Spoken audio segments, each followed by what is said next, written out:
বায়ু আটকে রাখলে নামাজ হবে কিনা কিংবা নামাজে বায়ু বের হয়ে গেলে তখন কি করণীয় এ নিয়ে অনেকের মনে অনেক প্রশ্ন। অনেক ব্যক্তি আছে যারা বায়ু আটকে রেখে নামাজ আদায় করে কিংবা নামাজে বসে বায়ু বের হয়ে যাওয়ার আশঙ্কায় কি করবে দিশেহারা হয়ে যায়। প্রিয় দর্শক, এই সমস্যার সমাধান দিয়ে গেছেন আমাদের রাসূলুল্লাহ সাল্লাল্লাহু আলাইহি ওয়াসাল্লাম। অবশ্যই মুসলিম জনসচেতনতার জন্য ভিডিওটি শেয়ার করে দিবেন। এই সমস্যায় অধিকাংশ মুসল্লিরাই ভুগতেছে কিন্তু সমাধান খুঁজে পায় না। আপনি যদি মুসলিম হয়ে থাকেন অবশ্যই আলহামদুলিল্লাহ কমেন্ট করবেন। অনেকে আছি যারা অজু করলেই বায়ুর চাপ আসে, মনে হয় এখনই বের হয়ে যাবে।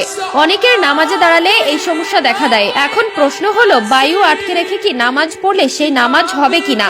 দুই ব্যক্তির জন্য রাসূলের হাদিস থেকে স্পষ্ট সমাধান দেওয়া হয়েছে। সহিহ বুখারী ও মুসলিম হাদিসে ও নাসাইর বর্ণনা থেকে এসেছে রাসূলুল্লাহ সাল্লাল্লাহু আলাইহি ওয়াসাল্লাম দুইজন ব্যক্তির জন্য এর সমাধান দিয়েছেন। প্রথম ব্যক্তি হচ্ছে নামাজে বায়ু আটকে রাখলে নামাজ হবে কিনা। এ সম্পর্কে যদি আমরা হাদিসে দেখি তাহলে বুঝতে সহজ হবে। একটা জিনিস খেয়াল করবেন, শয়তান সবসময় একটা প্ররোচনা চালাতে থাকে। শয়তান আপনার মনের ভেতর কুমন্ত্রণা সৃষ্টি করবে আপনার নামাজকে নষ্ট করার জন্য। আপনার ভেতরে একটি সন্দেহ থাকবে, আমার অজু নষ্ট হলো কিনা, আমার নামাজ নষ্ট হলো কিনা। রাসূলুল্লাহ সাল্লাল্লাহু আলাইহি ওয়াসাল্লাম ওই ব্যক্তির জন্য বলেছেন, সব সময় যার ভেতরে শয়তান ওয়াসওয়াসা দিবে, সন্দেহের প্রবণতা বৃদ্ধি করবে, তার উচিত হচ্ছে এই বিষয়গুলোকে পাত্তা না দেওয়া। এক্ষেত্রে আপনার যদি নামাজের আগে বাথরুমে যাওয়ার প্রয়োজন হয় আর আপনি যদি তা আটকে রেখে নামাজের নিয়ত করেন তাহলে আপনার জন্য সেটি মাকরুহ হবে। কিন্তু কোনো ব্যক্তির যদি নামাজের ভিতরে বায়ু বের হয়ে যায় তখন তার করণীয় কি? নামাজের ভেতরে যদি এই ধরনের সমস্যায় পড়েন তাহলে আপনার উচিত হবে নামাজটি শেষ করা। সহিহ বুখারী মুসলিমে রাসূলুল্লাহ সাল্লাল্লাহু আলাইহি ওয়াসাল্লাম বলেছেন,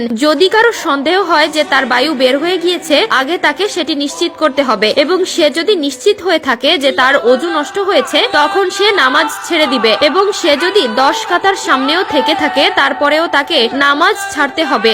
দুই হাত সামনের দিকে প্রসারিত করে নিঃশব্দে পেছন দিক থেকে বের হয়ে যেতে হবে এবং অজু করে পুনরায় ইমামের পেছনে নামাজ আদায় করতে হবে। এবং এই সমস্যার কারণে আপনার যে নামাজ রাকাত ছুটে গিয়েছে সেটি আপনি একা পড়ে নেবেন, আপনার নামাজ সহিহ হবে। কিন্তু আপনি যদি নামাজ না পান সেক্ষেত্রে আপনাকে নিয়ত করে একা একা নামাজ আদায় করতে হবে। অজু করার পরেই শয়তান মানুষের মধ্যে কুমন্ত্রণা ছড়িয়ে দেয় নামাজকে নষ্ট করার জন্য। আল্লাহর রাস্তায় ফিরে এসেছেন তারা এই ভুলগুলো প্রায় সময়ই করে থাকে। অবশ্যই এই ভুল থেকে সমাধান নিতে হবে এবং পরিপূর্ণভাবে অজু করে আল্লাহর ইবাদত করতে হবে। অজু করার সময় হাতের আঙ্গুল পায়ের আঙ্গুল সুন্দরভাবে খিলাল করতে হবে। অজুর পানি অপচয় করা, আল্লাহ তাআলা কুরআনুল কারীমে বলেছেন, অপচয়কারী শয়তানের ভাই। অবশ্যই অজু করার সময় অযথা পানি নষ্ট করবেন না। আপনার অজুর জন্য যতটুকু প্রয়োজন ততটুকুই ব্যবহার করবেন। পরে রয়েছে পা ধোয়া। ধুলাবালি ও জীবাণু দ্বারা সবচেয়ে বেশি আক্রান্ত হয় আমাদের পা। পা ধৌত করা দ্বারা যেমন পায়ের পরিচ্ছন্নতা অর্জিত হয় তেমনি সেখানে রক্ত চলাচল বৃদ্ধি পায় এবং কর্মক্ষমতা বাড়ে।